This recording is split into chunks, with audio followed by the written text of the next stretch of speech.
Nancy, sur la France, sur les relations entre la France et l'Algérie, et qui, effectivement, on en a déjà beaucoup parlé, mais là, ça a atteint un degré, je dirais, de violence, en tout cas d'intensité, assez rarement égalé, je crois. Xavier Driancourt, bonjour. Bonjour. Merci d'être avec nous. Vous êtes ancien ambassadeur de France en Algérie. Je le rappelle que vous avez été pendant 7 ans, une période de 4 ans et une période de 3 ans, oui. Sous 2 présidents différents, voilà. C'est ça. Sarkozy. 2 présidents français et 2 présidents algériens. Différents, et le président algérien, exactement. Et alors là, on a l'impression, et il y a aussi Boualem Sansal prise en otage, en tout cas depuis au moins 2 mois, sinon plus. Mais au fond, qu'est-ce qui se passe? Vous avez reçu, on en avait parlé au départ, les refus de Monsieur Tebboune de venir en France et 3 visites calées. Mais qu'est-ce qui fait que la situation, en tout cas que le ton monte de plus en plus, malgré les accords de 2022, etc.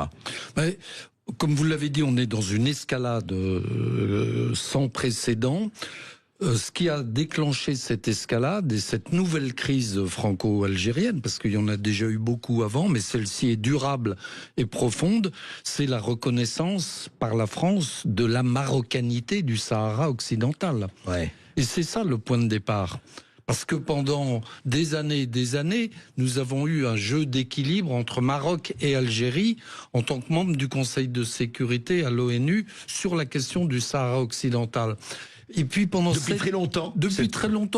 C'était la politique depuis Chirac, depuis Mitterrand. D'accord. Il y avait toujours un équilibre entre les 2 pays et à l'ONU, nous jouions cet équilibre. Et puis pendant 7 ans, le président de la République a quand même eu une politique pro-algérienne très prononcée.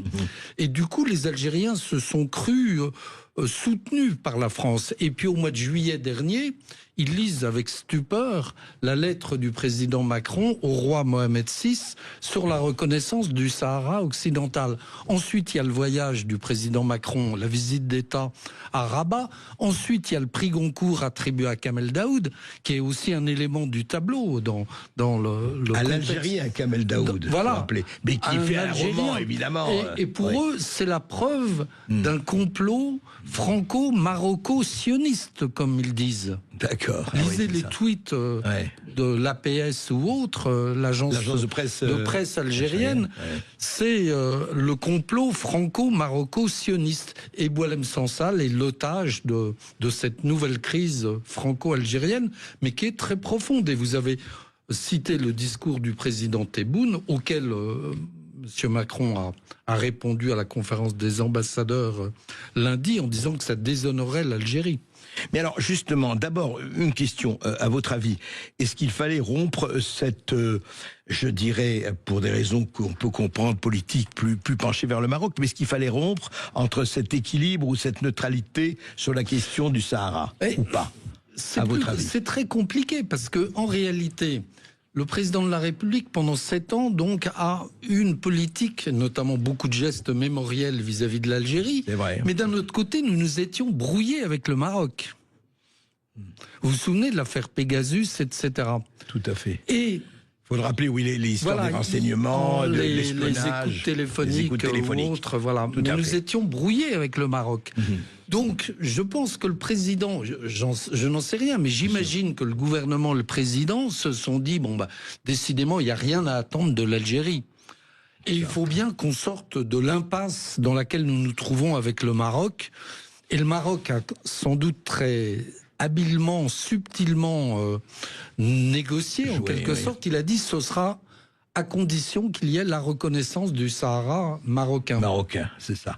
Donc, alors, il y a eu ce qu'il y a eu, et ça a envenimé, enfin pour vous, ça a envenimé. Les Algériens se sont sentis trahis. Trahis, ouais.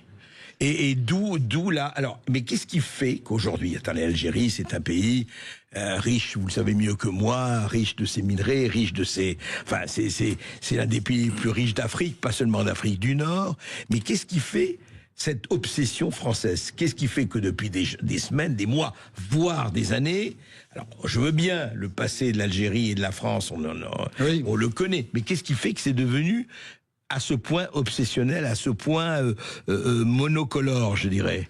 L'Algérie, c'est de la politique intérieure française, mais la France, c'est de la politique intérieure algérienne. Ah oui, c'est toujours ça. Voilà, il y a ça.